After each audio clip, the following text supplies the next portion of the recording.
welcome back. My name is Jordan. This is Jordbær Knits.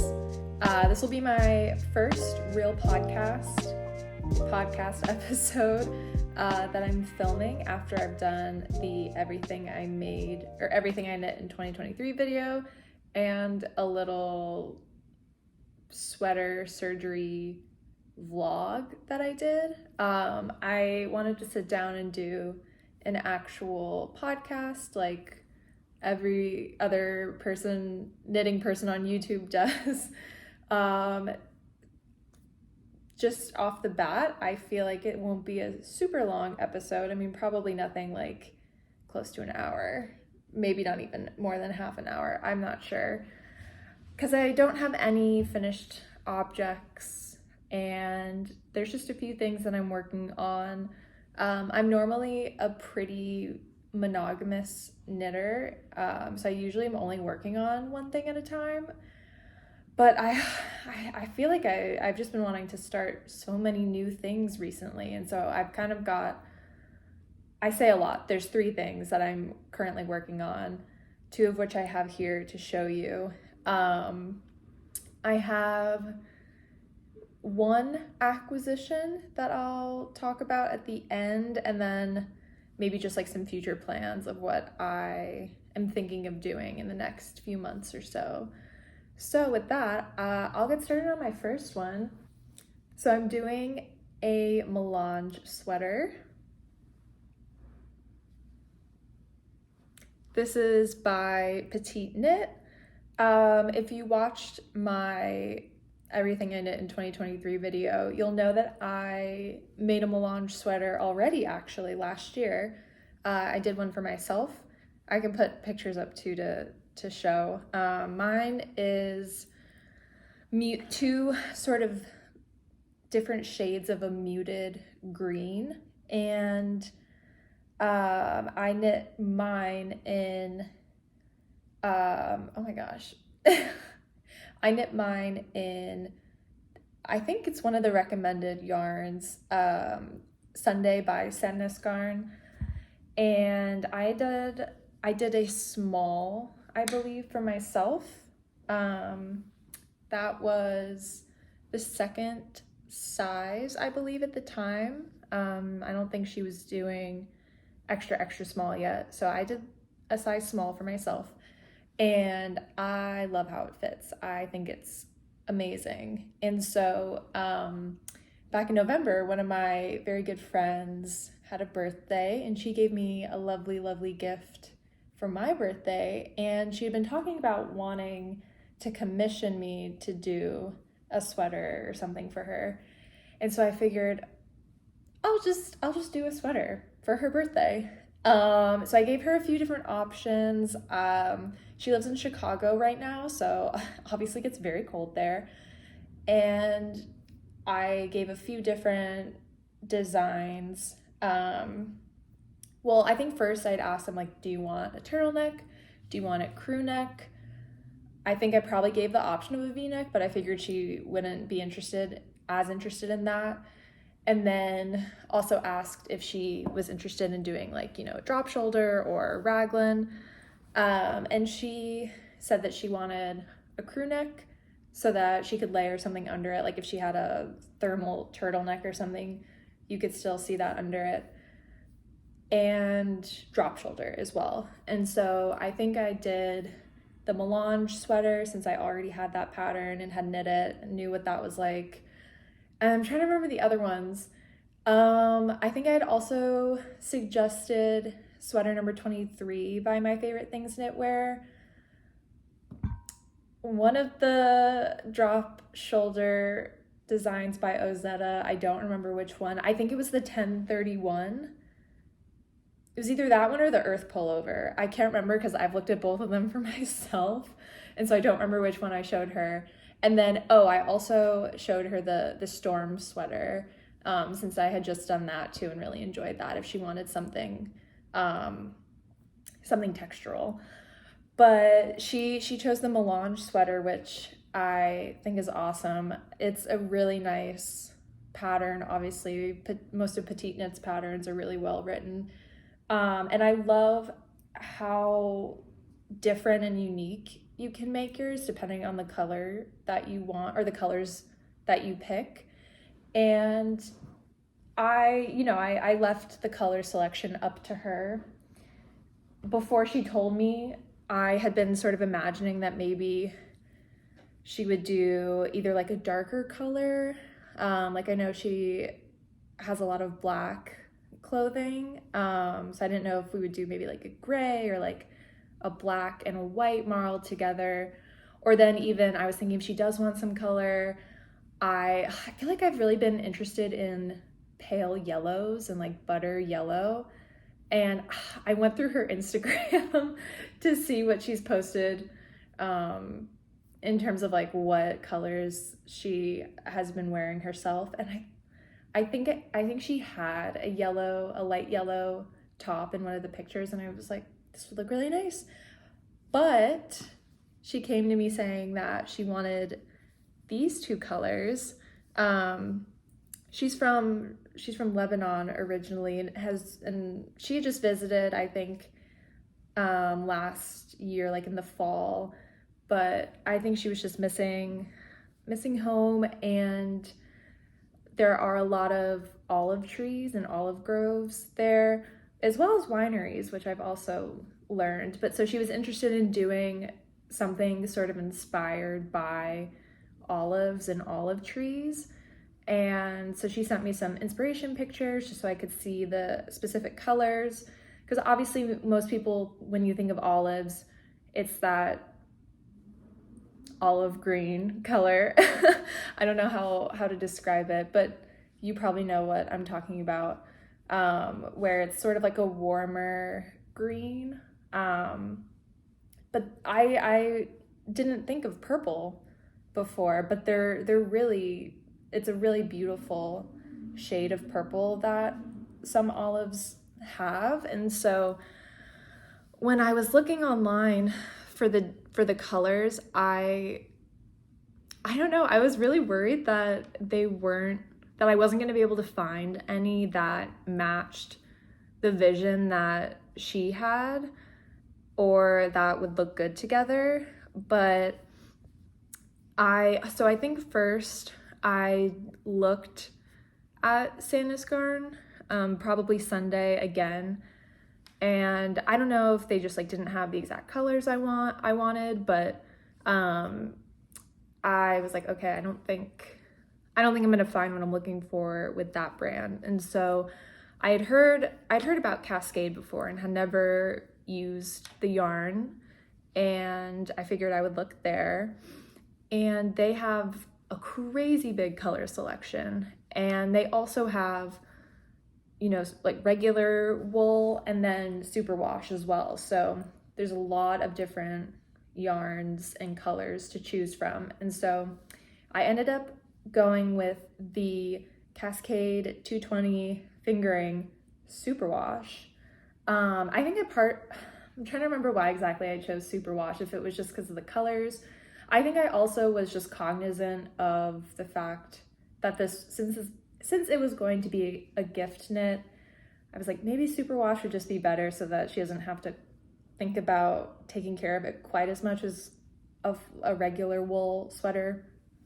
But so I ended up picking this sort of like egg, I almost think of it as eggplant. That color is Blackberry wine.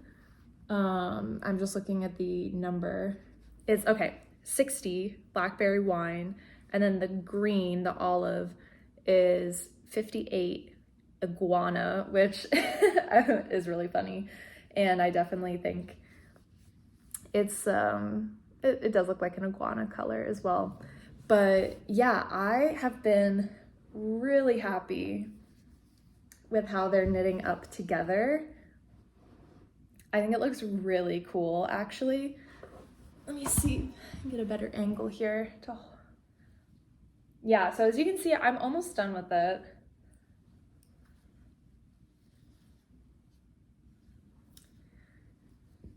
So I cast this on back in November. I've been working on it for a little while still because, as I said before, I actually been working on a few things at one time within the last few weeks. But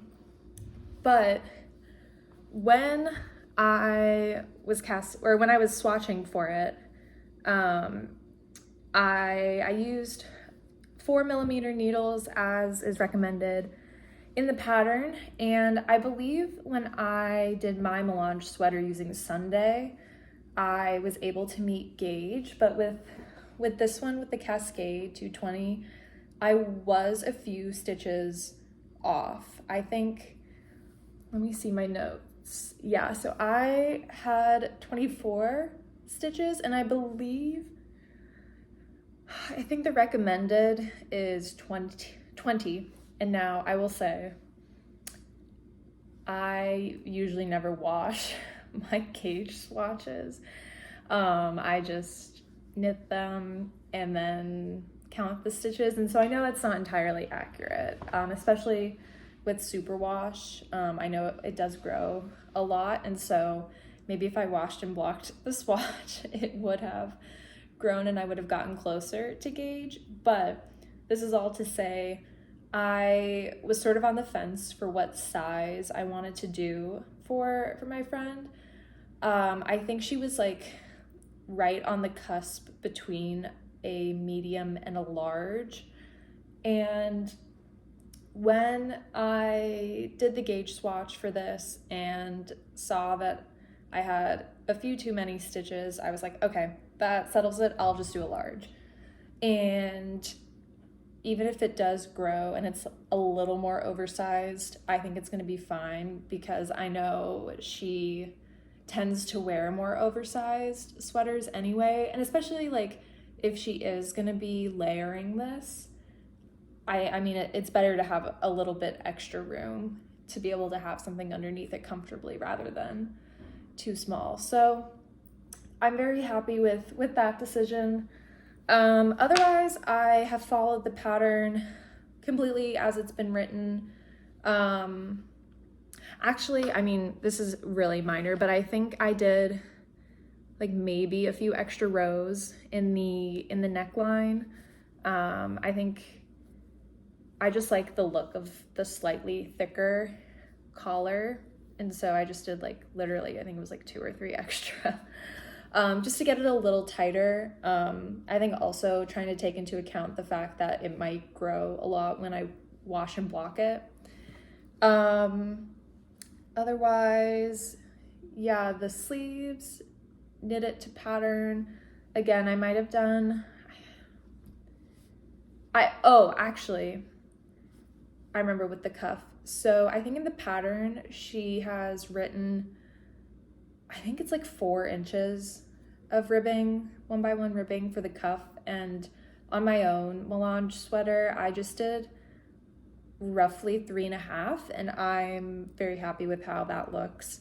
And so I just did about the same. So it's still pretty long, but I was just getting really tired of doing the ribbing, and I'm happy with the look on my own. And so I figured I would just do like the same for this one. And then, yeah, so I'm just working on the body right now.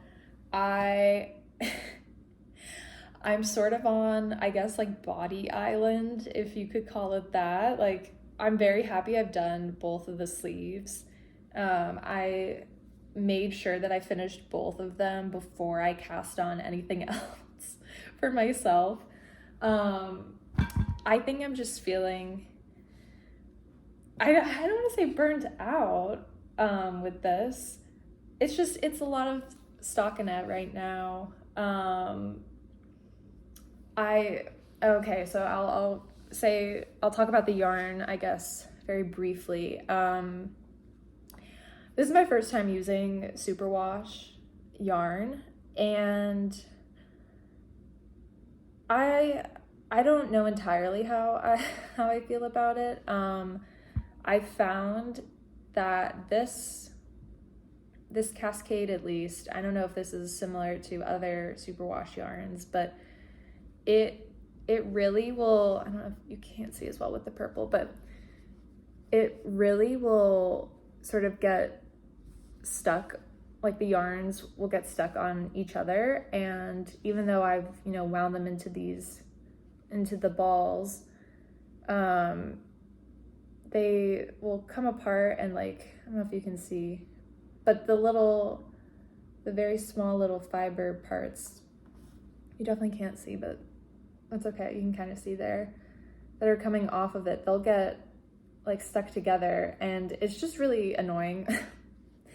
So I don't know if that's like a superwash thing or what, but it was like right towards the beginning for when I started it that this purple somehow got tangled and knotted so badly that when I was trying to pull the yarn apart to unknot it, which I pretty sure it should have just worked by unpulling it, but the yarn actually just broke, which I was really surprised at and not very happy with. Since then, it's been fine to work with. I mean, like, it definitely has not ripped or broken at all. So I guess that was sort of just like a fluky thing. Maybe I should not have been pulling on it so hard, but it was one of those things where I did not expect it to break. Like, I thought it had sort of done a thing where, I don't know if I can do it real quick, but like where you're doing like where it's like slip knotted on itself, and it was like really small like that. And I mean, I'm not gonna, well, I guess I'll pull it and so that's what I thought would happen, and it just broke instead. So I think if I use, or if I'm looking for a fingering weight from Cascade again, I probably would just go for their regular non-superwash option. Cause yeah, I mean, I love all the range of colors that they have, and it's pretty affordable. And so I think maybe this is just a superwash thing. That's what I'm hoping, at least. But all in all, I haven't minded working on this. Yeah, I'm just getting sort of tired of working on the body, and it's like I'm getting so close to finishing that. It's like I just want to finish and be done with it. And I actually do have a deadline for this because I'm going to be going to Chicago at the end of February and seeing my friend. So it definitely needs to be done by then, which it 100% can be, and it will be. But yeah, so I think that's all I have to say about this. I'm calling it my olive melange. So yeah, that's the first work in progress. And then the second one, okay, so my second work in progress, it's gonna look kind of crazy to hold up because of how I've been working on it, but here it is. This is the Jeju sweater by Aegyo Knit, and I am absolutely obsessed with it. So again, I'm gonna say, if you watched my Everything I Made in 2023 video, you'll know that I knit a drop shoulder Sonic sweater for my boyfriend, in which I kind of did some stranded color work / intarsia when I probably should have only been doing intarsia. But from that experience, I was like, oh my God, this is so bad. I am not a color work person at all. I'm never gonna do this again. And I still sort of feel like that related to intarsia and knitting sort of like a big figure of something again. Never say never, but I definitely don't need to do that for a while. However, in late December, so after I had put out my Everything I Knit video, I actually did 2 little Christmas stocking ornaments, and I can put a picture up here. But I had seen, I think, oh my gosh, I forget her username, but her name is Ev on YouTube and Instagram. She had, I think, talked about this little ornament, and it's so cute. And when I went home to visit my family for Christmas, I wanted to just do something really small and Christmassy. And so I decided to try that pattern out. And I was like, you know what? This will be a great opportunity to try color work again, because it's in a really small little thing, very low stakes. If the tensioning is really bad, people probably aren't going to know. And plus, since it's a Christmas ornament, it's only going to be seen for like 2 months at the most, probably, if that. And after I did that, I was like, oh my gosh, I understand why people like doing stranded color work. It's so fun. And I had seen, I don't know if I saw this pattern first, but I had seen Aegyo Knit or Knitwear. Is it knit or knitwear? I should look, hold on. Aegyo Knit, so just knit. But I had seen some of her other patterns on Instagram, and they all look so cool. A lot of them have a lot of cabling and texture motifs, and I don't know if I'm fully ready for that yet, especially considering I have not done any cabling so far, and that's pretty much just because I haven't found a pattern that I like actually want to do yet. But when I was looking through her Instagram and Ravelry, no, I was just looking at Instagram at that point, I think I saw this one with this argyle pattern, and I was like, that is so cool. I'll put a picture up to show what like the actual sweater looks like once it's finished.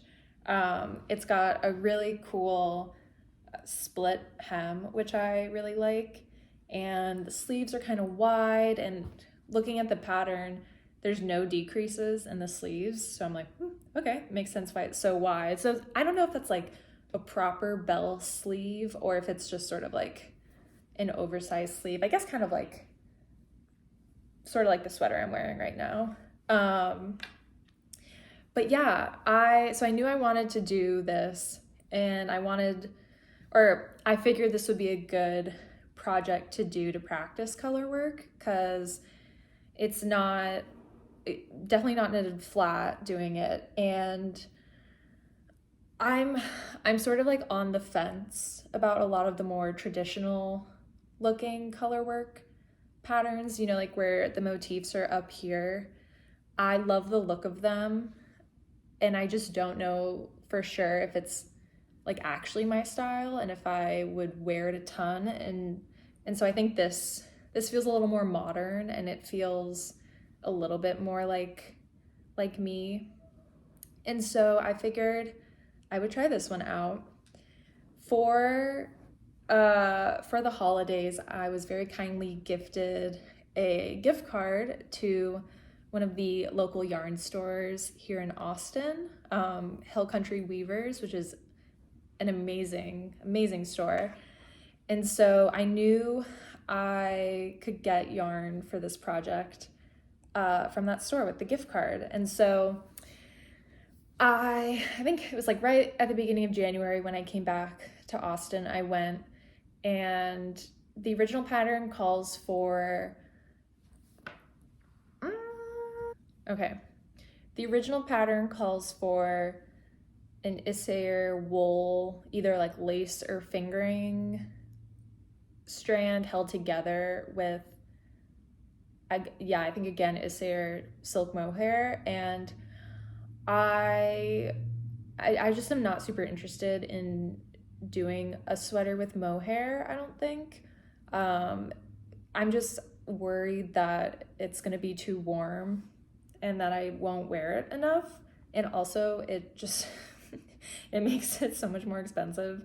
And so I instead was looking at doing one strand of something of like, I guess it's like a worsted weight. or no, it's like a DK weight. Sorry, I'm looking at the Ravelry page for it, because the gauge is 21 stitches for 4 inches. So I guess it's like, yeah, more like a DK. And so I knew I also wanted to do a dark gray and white or cream, like in the original pattern photo by the designer. And so when I was looking at at the yarn store at Hill Country Weavers, I found this gray yarn, which I absolutely love. It is Juniper Moon Farm Herriot, just the regular one, because they also have, I think they call it Herriot Great or something, which is either like a worsted or Aran weight. And then I think they have a fine version. They might have a fine version as well. I'm not sure. But anyway, this is just the standard Herriot. It is 100% baby alpaca. This is the first time I think that I'm using like a fully alpaca yarn, and it is so nice. I have been loving knitting with it. I'm trying to see if you can see the little fuzzies coming off of it, the little halo, but I don't think it's showing up on camera. But it's so nice. I really have been loving working with it so far.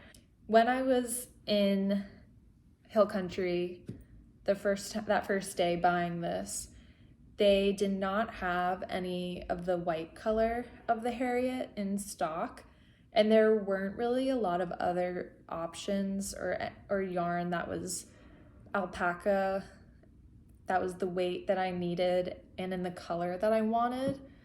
I think there was like a light gray of the Herriot, but I really wanted the white, like the cream, as opposed to just a light gray. And so one of the women who worked there was trying to help me find another one, and she found this, I think it's just 100% wool, but it's Woolfolk Får, and I think it's like a chain, I don't have it with me, but it's like a chainette construction, and so it's a little more airy. And so she was like, this should give you like a nice drape still, and so it might be okay to hold with the alpaca, because the alpaca is so, I mean, you can see when I'm holding it, it's so drapey and airy. And so I just went with that. I mean, for the color work, like I'm almost done with it, and the Herriot comes in 100-gram hanks. You can see this is at least half probably, so I'm probably gonna only use about 50 grams, and that's what the pattern says too, that your contrasting color you only need 50 grams of it. And so I got a 50-gram hank of the Woolfolk, and when I did the gauge swatch for it, it just didn't work.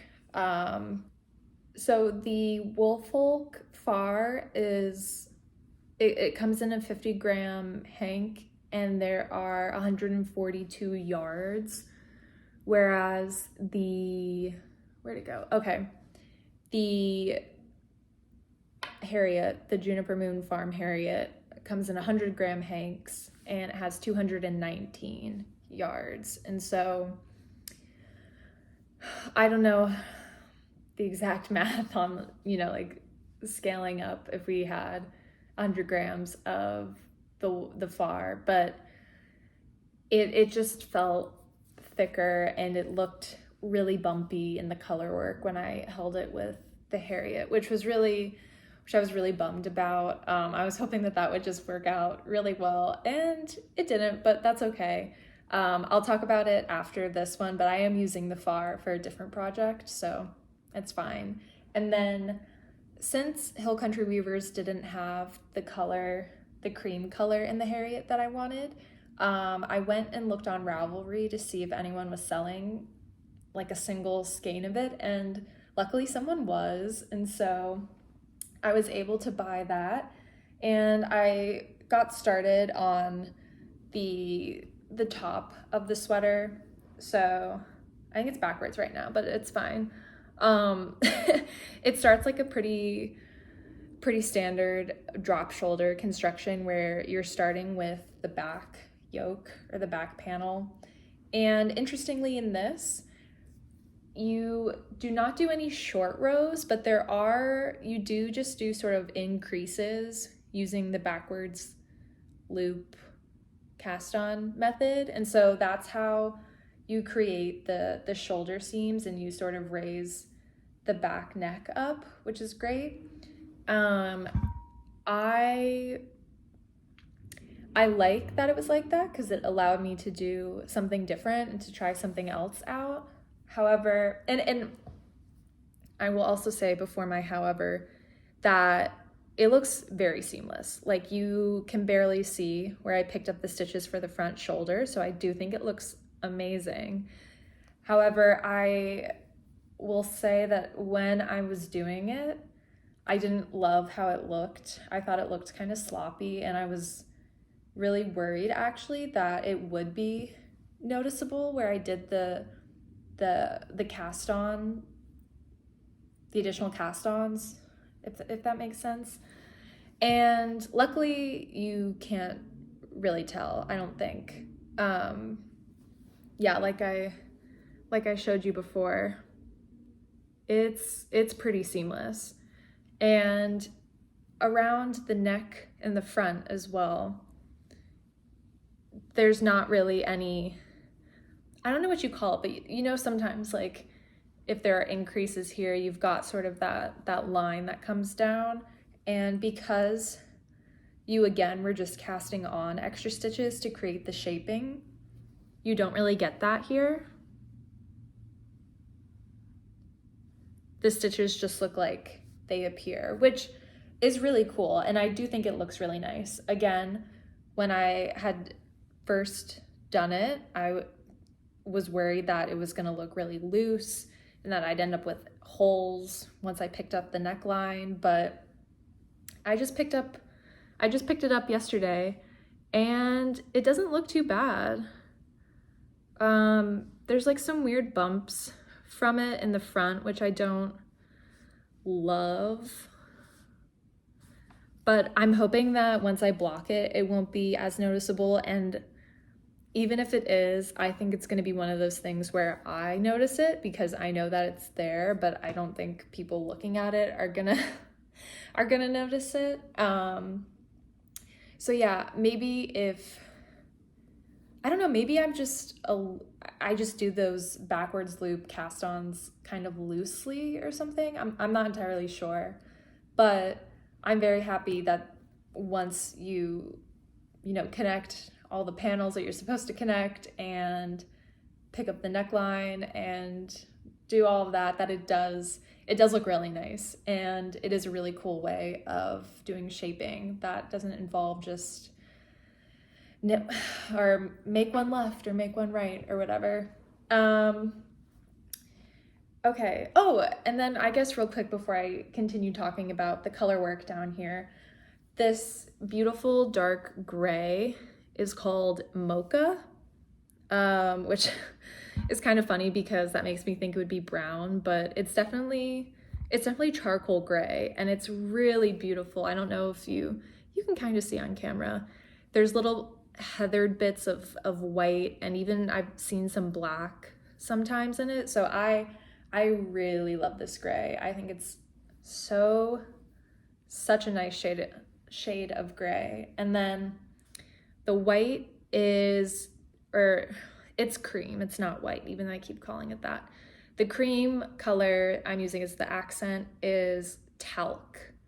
And I think both of them have a number associated with them, but I don't remember. I think Talc might be like 1, if anything. But I'll talk about the color work a little.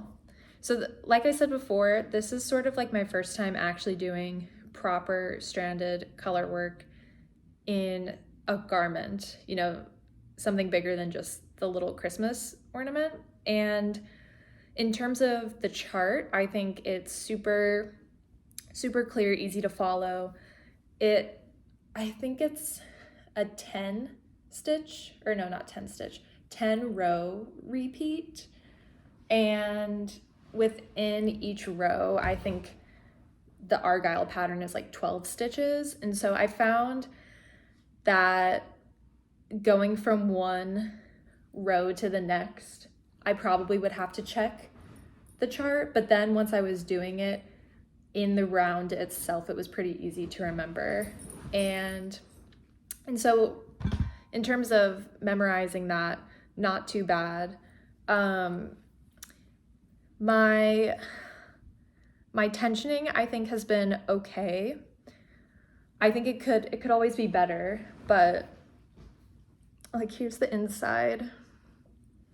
I've been pretty proud of myself with how it looks, especially considering it's my first full garment. Let me rearrange myself. I'm sitting on the ground to get the best lighting. But yeah, I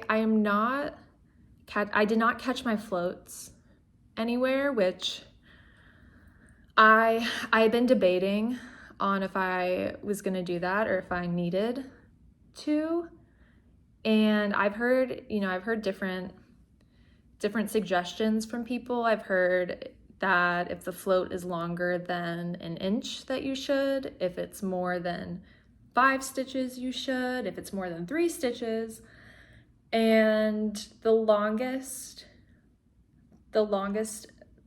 amount of stitches that I had to carry the float over was 5.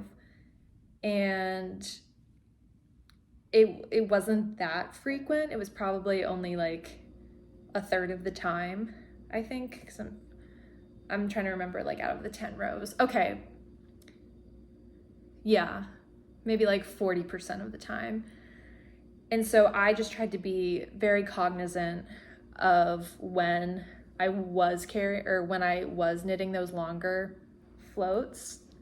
And so you can kind of see, like, at the middle of some of these diamonds, it does pucker a little bit more, but I'm hoping that this is something that blocking will really help with and will sort of help the stitches relax.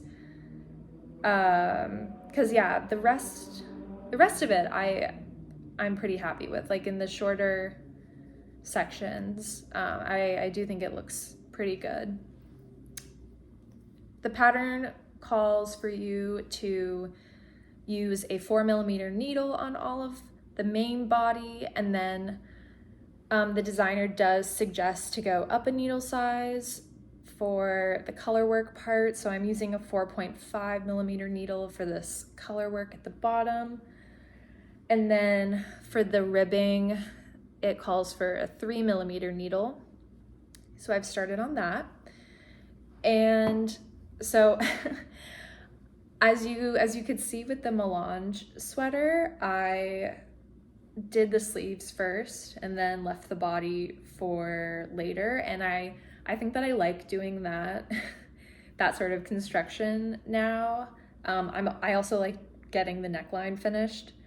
And so with this one, I was like, okay, let's get through the color work, and then I'll do the neckline and then the sleeves.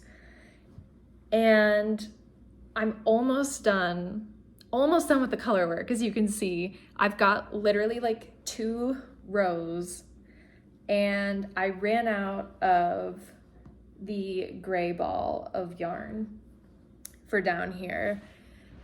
And so I was like, okay, I'm just gonna put this on pause. When I get the new ball of yarn, I'm gonna do the neckline, get that finished, and then I'll connect it and finish the color work. And honestly, I might just do at least part of the ribbing, because since it's a split hem, I could just do like the front ribbing or the back ribbing first, even though that'll look very silly. But I might just do that and then continue with the sleeves. I'm probably gonna have to buy another ball of yarn though, which I'm so annoyed at myself about. since the original pattern calls for the fingering weight and the mohair held together, I thought that I did the math correctly to figure out how much of the one strand of Herriot that I would need. But yeah, I miscalculated, and I'm definitely gonna need at least one more, because yeah, I've got just the tiny little bit of color work left, and then the ribbing, which I think the front is supposed to be like 4 inches, and then the back is supposed to be like 4.5. And then I've got both sleeves, and with no decreases in the sleeves either, you know, they're gonna be a little bit wider than you know, like than the Melange or something like that, you know, that has decreases in it. So now I'm like, do I buy one? Do I buy two? So it's just gonna be slightly yarn chicken. I'm probably gonna wait to order more until I get close to finishing this one, just so that I have a better idea of how much left of the sweater I actually have, and how much left, or how much more yarn I actually would need to buy, because my gift card is almost done, and this yarn,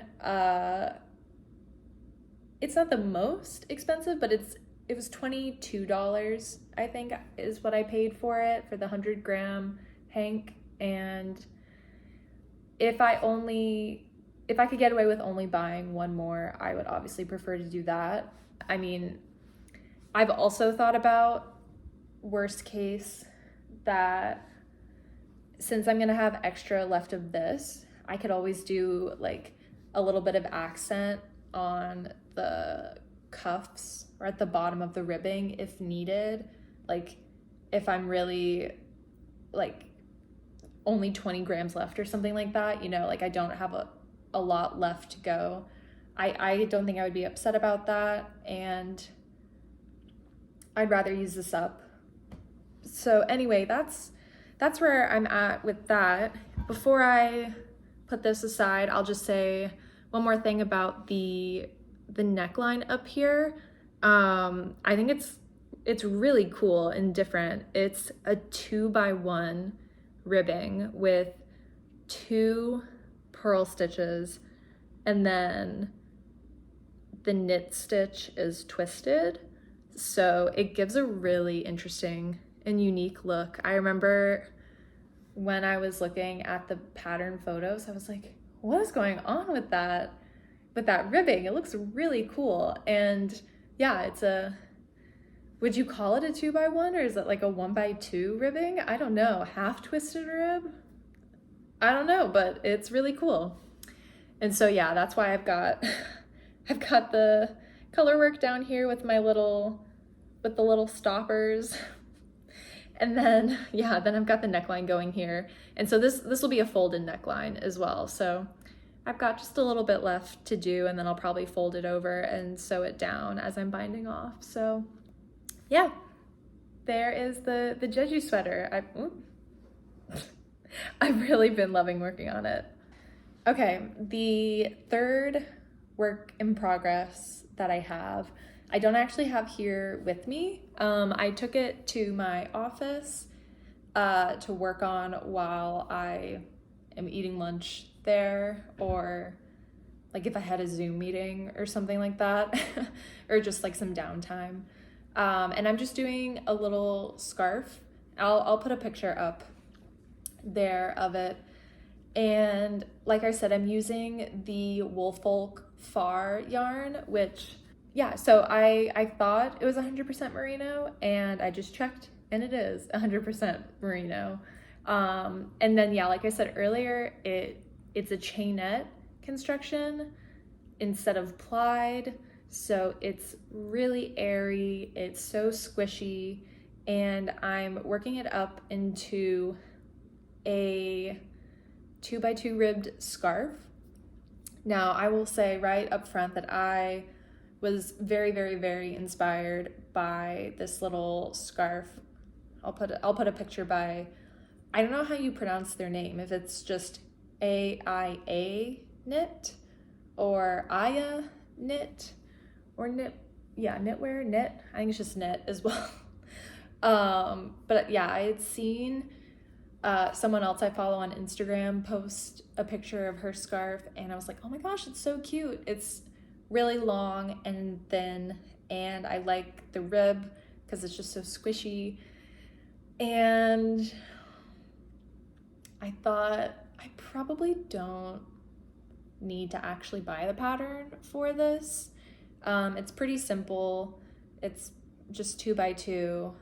I mean, at least that's what I wanted to get out of the scarf. I wanted something pretty skinny and just really long that I can like wrap around my head a number of times. And so I should have measured how wide the scarf actually is. I would say it's probably like this, so maybe like 3 or so inches, 3 to 4. And yeah, I consulted their website for their scarf pattern and just sort of got all the information I could glean from that without buying the pattern itself. So, knowing that it's 2x2 rib, on their site that they say, there's a selvage.